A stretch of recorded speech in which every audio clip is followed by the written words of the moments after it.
श्री राम आगे बढ़ते हैं तथा माता शबरी को दर्शन देते हैं। माता शबरी ऋषिमुख पर्वत पर सुग्रीव से मित्रता हेतु निर्दिष्ट करती हैं।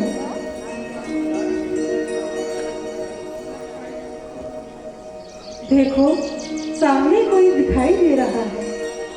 देखने में कोई सज्जन विप्र जान पड़ते हैं। चलो इन्हीं से ही यहाँ का मार्ग पूछ लेते हैं। भैया, मुझे तो यहाँ कोई वेदपाती पंडित नजर आते हैं। तनिक सावधानी से बात करना। लक्ष्मण, वन में आने के बाद तुम कुछ शंकालु स्वभाव के हो गए हो। भैया, अनुभव भी कुछ ऐसे हो रहे हैं। देखिए भैया, वो पंडित माते हमारी तरफ ला रहे हैं। प्रणाम मिस्टर। प्रणाम पंडित माते। कल्याण मस्तु, कल्याण मस्तु। आप कुछ को जान समझ जानो। आपका अनुमान सत्य है। हम ऋषिमुख पर्वत जाने का मार्ग खोज रहे हैं। मम अनुमानम सत्यमस्ति, मम अनुमानम सत्यमस्ति। क्या आप हमें बताने की कृपा करेंगे कि ऋषिमुख पर्वत जाने का मार्ग कौन सा है? हमारे प्रश्न के उत्तर में एक और प्रश्न। भैया, इनके चक्कर में न पड़िए, हम अपना मार्ग स्वयं ढूंढ लेंगे।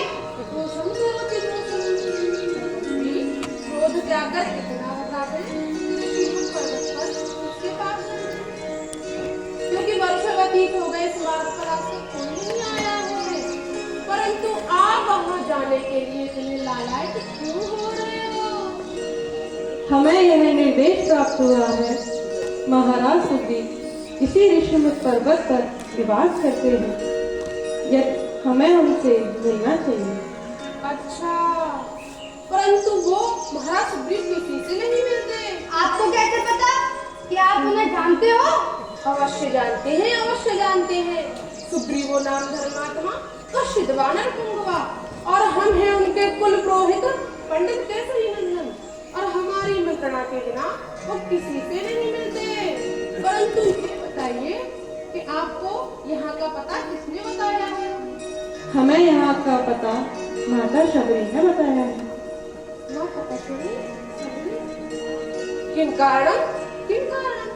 माता शबरी ने हमारा मार्गदर्शन किया है और कहा है हमें महाराज सुग्रीव से मित्रता करनी चाहिए। यदि आप हमें महाराज सुग्रीव से नहीं मिला सकते तो हनुमान से ही मिला दीजिए।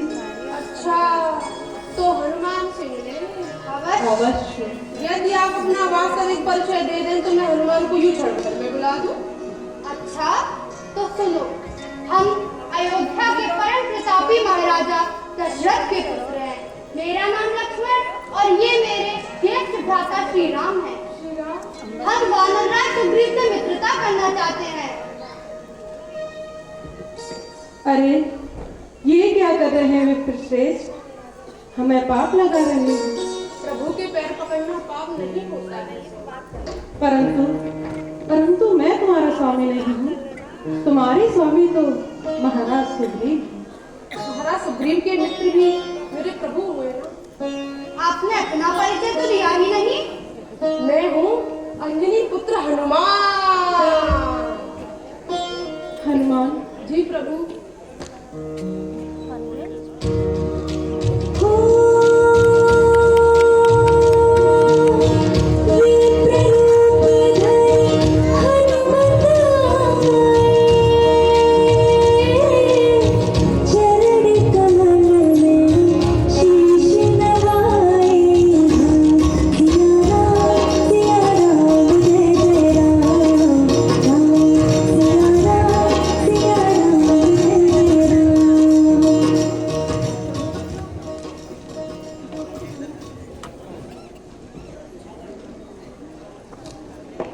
सीता के अन्वेषण का प्रारंभ होता है और हनुमान जी द्वारा लंका दहन करने के पश्चात वानरों द्वारा सेतु निर्माण तथा लंका में मेघनाद एवं लक्ष्मण का युद्ध।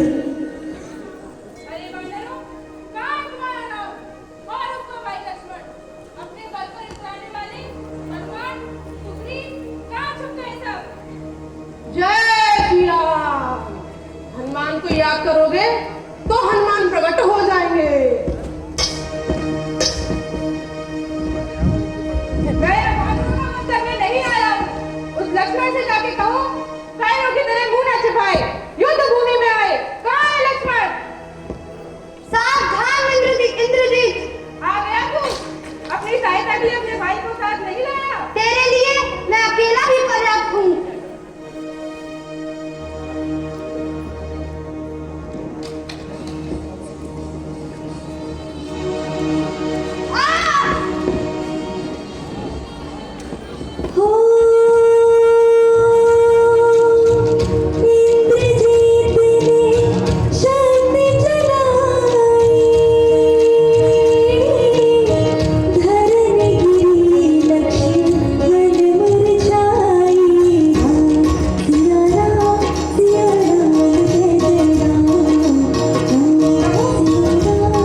लक्ष्मण, ये क्या हुआ लक्ष्मण को?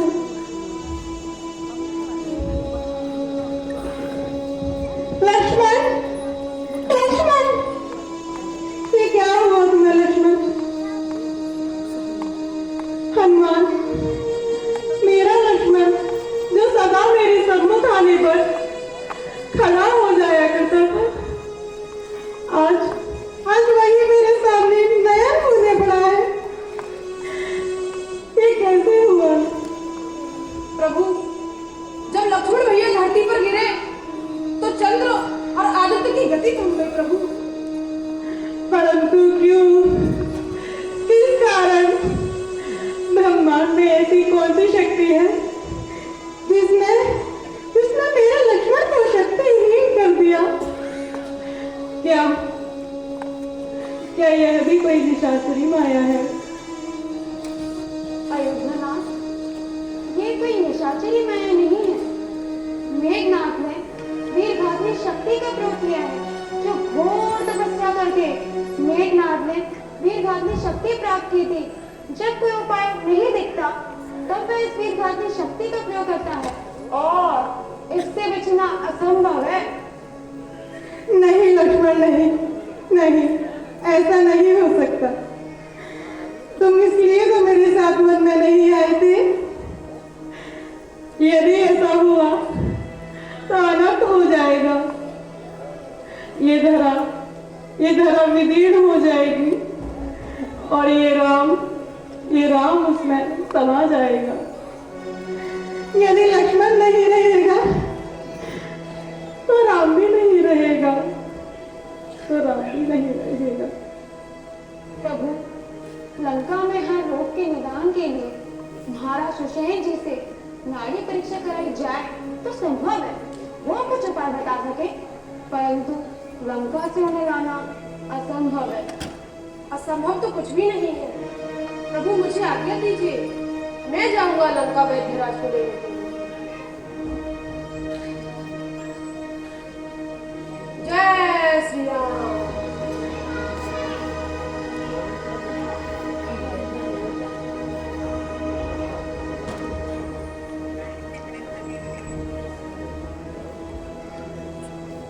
आइए वैद्यराज।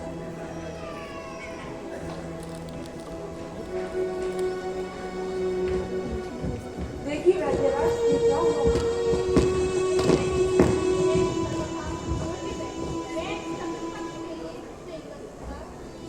वैद्यराज सुषेण, आप वैद्य हैं, आपका धर्म है रोगी का उपचार, उसकी सेवा करना और उसके प्राणों की रक्षा करना। आप इतना कह रहे हैं तो मैं एक बात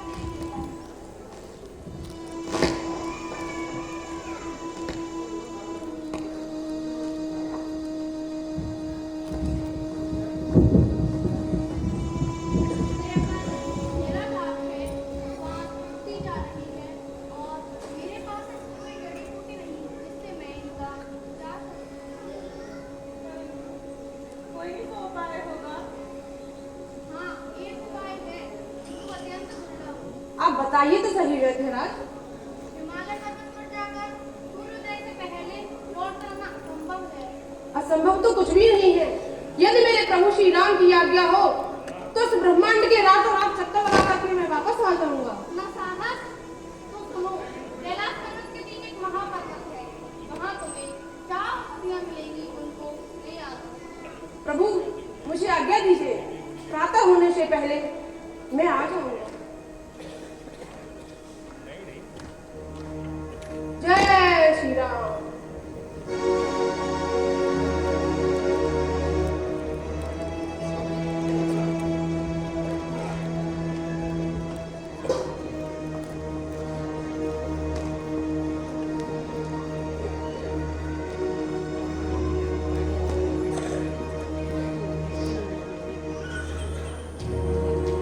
हो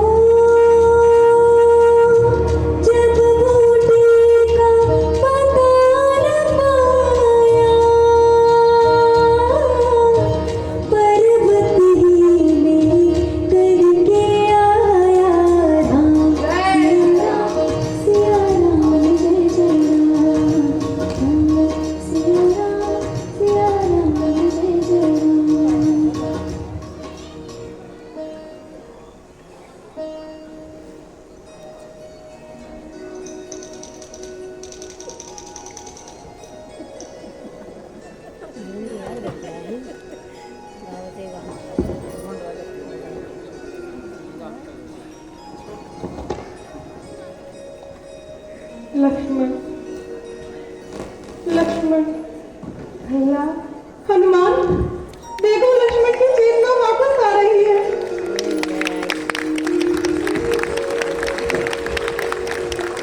लक्ष्मण, लक्ष्मण।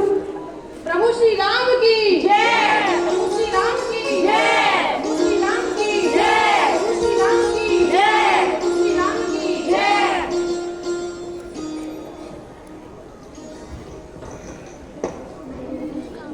पिताश्री, पिताश्री, कल्याण। इंद्रजीत, तुम्हारे आंखों में आने से हम ये समझ गए हैं कि तुम्हारा यज्ञ संपूर्ण नहीं हुआ। उसमें अवश्य ही कोई बाधा आ गई है। उसका बाधक आपका अनुज भ्राता कुलद्रोही विभीषण निकला, जो शत्रु को मंदिर के गुप्त स्थान पर ले आया और यज्ञ विध्वंस करा दिया। विभीषण, विभीषण, फिर भी तुमने उस कुलद्रोही को जीवित छोड़ दिया। पिताश्री, मैंने इतने दिनों से उसके लिए यह वस्त्र बचा के रखा था, जो आज युद्ध में मैंने उसको ऊपर छोड़ दिया। परंतु लक्ष्मण ने कोई ऐसी शक्ति चलाई जिसने मेरे अस्त्र को रास्ते में ही तेजहीन कर दिया। उसका तोड़ भी अवश्य विभीषण ने ही बताया होगा। नहीं, उसका तोड़ देवताओं के अलावा इस धरती पर किसी पर नहीं है। तो क्या देवता आकर स्वयं लक्ष्मण को बतावे? इसकी आवश्यकता ही नहीं। लक्ष्मण कोई नर नहीं, वह स्वयं कोई अवतार है। इंद्रजीत, यह भाषा तुम बोल रहे हो या लक्ष्मण ने तुम्हारे ऊपर भी कोई सम्मोहन अस्त्र का प्रयोग किया है, या फिर तुम युद्ध से कायरों की भांति भाग आए हो? पिताश्री, क्षमा करें पिताश्री, परंतु मुझे कोई कायर कहे ये मैं सह नहीं सकता। मैं यह कायरता विषय अपितु अपना पुत्र धर्म निभाने आया हूँ। आपका कल्याण अभी भी समय है पिताश्री, आप सीता को मुझ त्याग दें।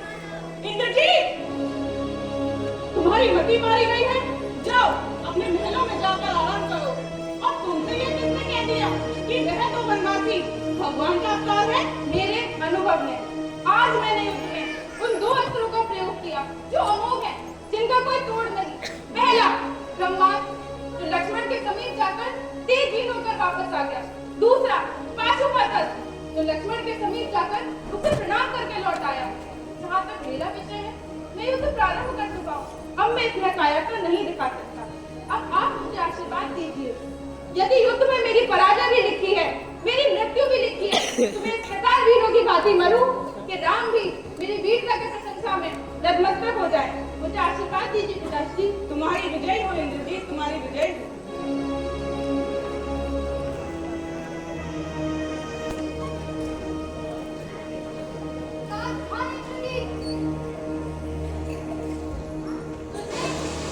की आन है, आज तो इस मेघनाथ का वध कर कर ही वापस आना। तुझे श्री राम की आन है तो मुझे भी मेरी लंका नगरी की आन है लक्ष्मण।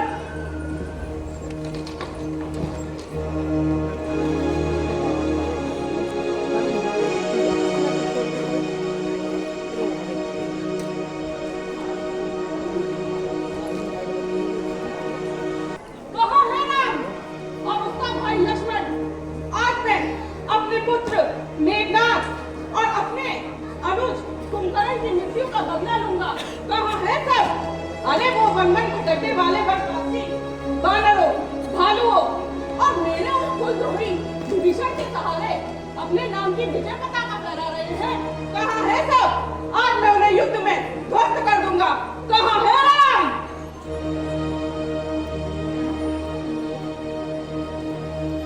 आ गया तू राम?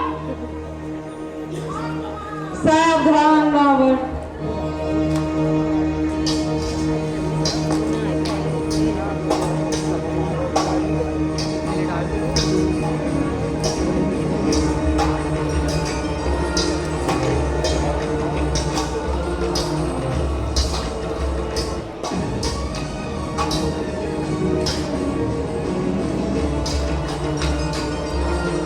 विभीषण जी, ये कैसी माया है? प्रभु, दशानन अमृत है, अमृत तत्व मूल है, इसीलिए एक चीज करते ही दूसरा चीज उत्पन्न हो जाता है। प्रभु, सर्वप्रथम आप अग्नि से और रावण के नाभि विवरण में अमृत को शुद्ध करें, तभी रावण का अंत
यह चिर नवीना है। इसमें मानव जाति के कल्याण एवं प्रगति हेतु अनेक संदेश निहित हैं। हमारे मंचन में निहित संदेश है मर्यादा का अनुपालन। मर्यादा जो राम को पुरुषोत्तम बना देती है, वहीं उसका उल्लंघन रावण के समूल विनाश का कारण बनता है। सीता ने कदाचित लक्ष्मण रेखा का उल्लंघन न किया होता तो दशानन द्वारा उनका हरण असंभव था। भ्रातृ प्रेम एवं कुटुंब की महत्ता का अनुपम संदेश हमें राम एवं लक्ष्मण के माध्यम से दृष्टिगोचर होता है। यदि भ्राता राम जैसा हो तो लक्ष्मण मृत्यु के निकट जाकर भी पुनर्जीवन प्राप्त करते हैं। वहीं रावण अपने अनुज को अपमानित कर निष्कासित करता है और विभीषण के विश्वासघात से आहत होकर मृत्यु को प्राप्त होता है। रामायण एक सुंदर गाथा है, त्याग की, प्रेम की और स्त्री सम्मान की। क्योंकि जब हम सर्वस्व त्याग करने में सक्षम हैं तो आप अयोध्यानाथ श्री राम हो जाते हैं, और जब आप पर स्त्री को भी अपना बनाना चाहते हैं तो सब खोकर लंकेश रावण की भांति मृत्यु का वरण करते हैं।